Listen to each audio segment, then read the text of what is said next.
Good morning, good afternoon, and good evening. Well, in this case, as you can see, is good evening, or rather good night. So, well, we're going to continue now with unit number 2 for FLG 0011, Advanced English number what? Number 1. Alright, so the name of the unit is Lesson A, Hopes and Dreams. What do you want to do? What do you want to accomplish? What are you hoping to one day achieve? Alright? However, today we're going to be focusing mostly on grammar. Alright? So, the contents for the lesson are the following. Comprehend and apply the use of present perfect and to know the verbs in participle. That means the irregular verbs. So sorry guys, we will be working with the irregular verbs. I know that they are not very popular because they change entirely, alright, in the past tense and in the participle. So you need to learn them by heart, alright? Very well. So we know what we have to do for the lesson. Let's go.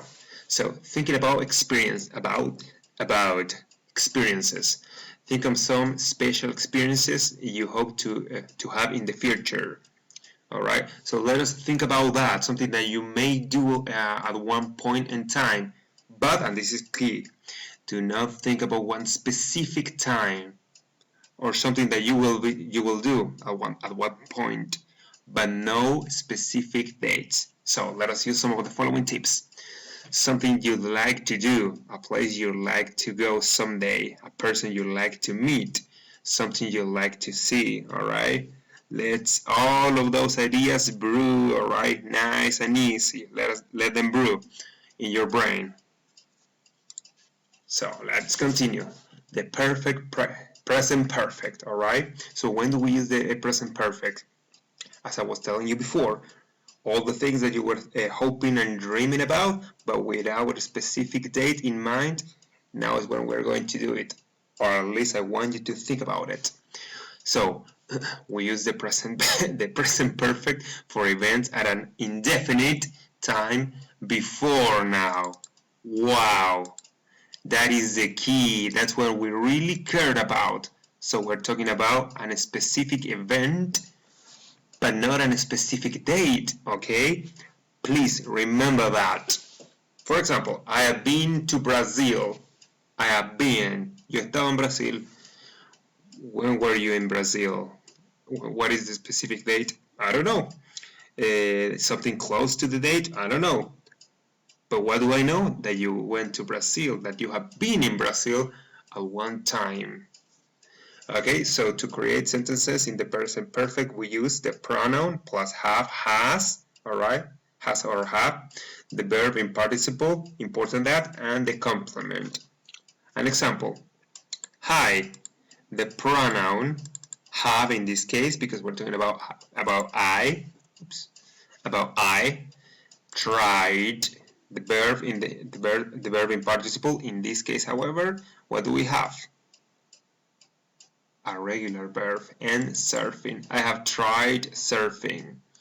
That means that at one point in time, this person tried surfing.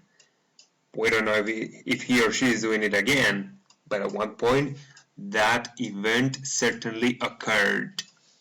Okay, and she has traveled to Europe. It's not coronavirus, by the way, just allergies. Okay, so here we have more examples. The pronoun plus have, has, plus the verb, blah, blah, blah, blah, blah. The complement, that means the extra information that you have in the sentence in order for it to be more complex and to provide more information as a whole.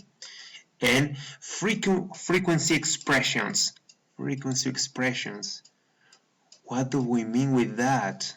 How many times I have heard that before?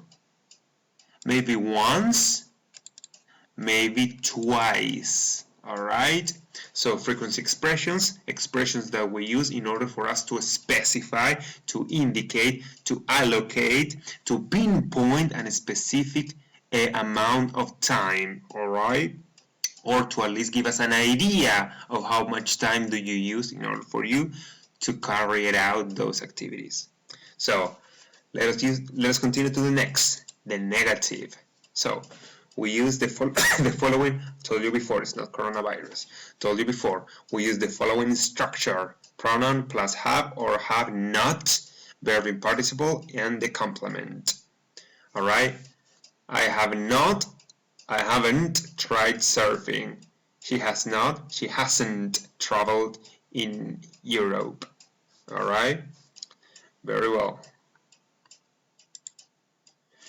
Now, some regular and irregular verbs. Please, dear students, remember that the case of the regular verbs, those are easy. Why? Because you have to, for the most part, only add an ed. Of course, we have differences in regards to spelling. If we have a y or if our verb ends with a specific letter, but for the most part, only ed, and you are set to go. By contrast, irregular verbs are quite a conundrum. Chicos, usen conundrum. Es una palabra de vocabulario very advanced. Así que ahí se pueden lucir con ello. Ya, pero son bastante confundidores. Why? Because they change every time. In the present, be, for example, in the past, was, were, and in the participle. Remember, participle that has been occurring at one point where we don't know or we're not sure when. And as you can see here, they change all the time. Now, listen to me. The thing that I want you to remember, in case you don't want to learn all that extra grammatical information, is to use the third option, the one that is here, highlight, well, not highlighted, in bold, all right? Okay, now in conversation, if you allow me to read, when people talk about travel destinations, they generally use been as an alternative to gone, to mean gone somewhere and came back, as I have never been to Paris. People use went, not was or were, in past sentences, as I went to Paris last year. So let me tell you something. When you want to talk about one specific, well, not a specific date, but when you want to talk about a travel, a trip, a journey that you carried out, you have to use this format. For example, let us say last month I went to Hospicio. So sorry, I'm not very creative today, but that's the thing I want you to remember. So this is in the past, right? What about the present? Oops, very well. What about the present? So let us remember. Okay, so when people talk about travel destinations, they generally use been as an alternative to gone, to mean gone somewhere. For example, I have been to Kuala Lumpur. That is the capital of Mongolia, if not mistaken. Alright. Now, what do I want you to do? This activity. So please pause the video once I have finished giving you the instructions. So what do we have to do? We have to complete the conversation with the present perfect. Alright? Now, which verbs are we going to use? The ones in brackets. Okay? And in this case, we have to use the negative form of the verb. Alright? So I'm gonna wait. Pause the video, complete the activities, and then we're going to check them. Alright? Okay, so I assume you already finished. Let us check. So, I have always wanted to try scuba diving. Really? Not me. I have always been afraid of deep water. What is scuba diving, by the way? Buceo con snorkel. Okay, let's go to number 2. I haven't done anything fun lately. Me neither. I haven't had any time. Number 3. I haven't seen the new Spider-Man movie. I really want to see it. Yes, we should go. All my friends have seen it and they love it. Alright? Very well. So, dear students, what do I want you to do? I want you to create your own sentences, try to practice, bring something ready so you can practice and ask Miss Fran. Okay? And whatever you need to do, you can always reach out to me, or of course your first option would always be Miss Francesca.